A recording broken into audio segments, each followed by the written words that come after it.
your boy Rap Raisin.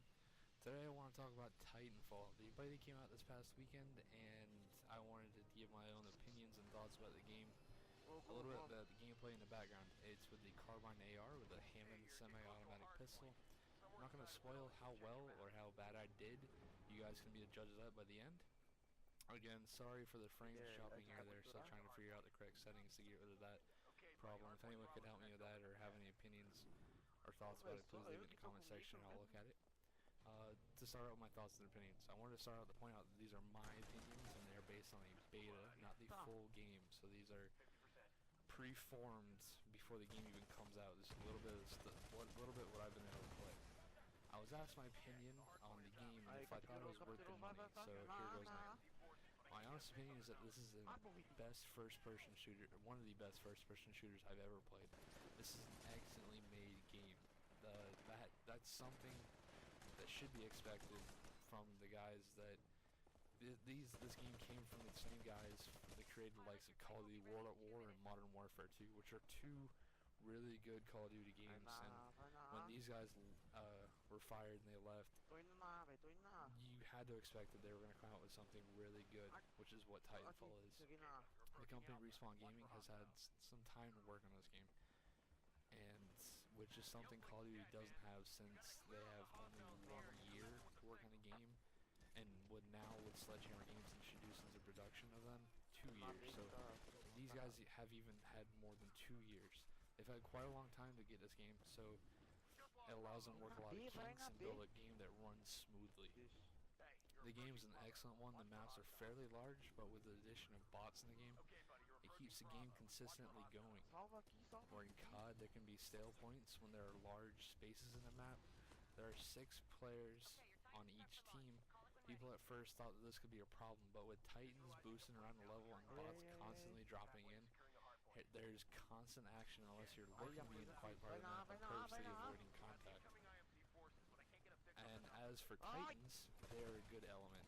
At first I thought it would be a problem to have these mechs running around the level, running over regular players, and being really hard to destroy.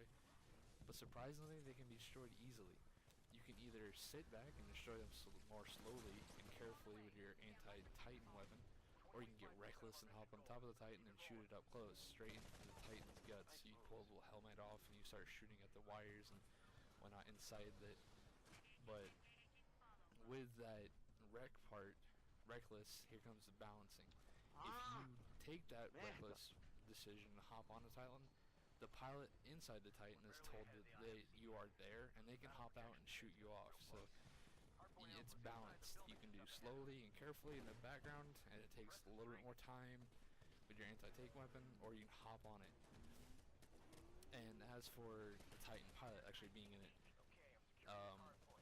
it's an intricate part of the game. You have to ask yourself an important question. Do I want to get in my Titan and control it, or do I want to play normally and have it play as an AI and follow me around? You can see in the gameplay, you can see where I hit the down arrow and it chooses it to follow mode, and it'll follow me. You can, you'll notice I also, that I did that, and it gives you a little bit more freedom. You can run around the map and you can get in parts of the maps where a Titan can't be, but you can still have your Titan doing some work for you in the middle of the map. As in general gameplay about Titanfall, the guns are all balanced quite well. You can easily do as much work with a submachine gun as an AR, as long as you play with them in their respective roles. ARs are generally more long range and subs are close. The snipers are not one-shots, unless you get a headshot. This appeals to all the players that hate Call of Duty for its quick-scoping and unbalanced snipers. As for the general gameplay as a pilot, or your regular person, not a grunt, you have custom classes where you can pick some perks and what guns you want, a lot like most FPSs. But another intricate part of this game is an addition of burn cards. These are achieved by winning games, going in on streaks, and completing challenges. These burn cards allow you to do extra things for 1 life. They burn or are wasted after 1 life, unless it's the one where you use use it, and it reduces your build time for your Titan, so it goes from 2 minutes to 1 minute 40 seconds. Stuff like that. And you see in my game where I use the one where it gives me extra XP and reduces build time for my Titan by killing other pilots. This element keeps the game fresh. There's always new burn cards, and you can always use a different combination of burn cards and whatnot. To wrap it up, I definitely encourage anyone to get this game, whether it's to hop in a Titan and fly around the level, or use the wall running aspect of your pilot's ability to get into new places in the map. There's always a new thing to do in this game. As I've played quite a few games. There's no game where I did the same thing over and over again. I always found new things to do, so it was always fresh and new.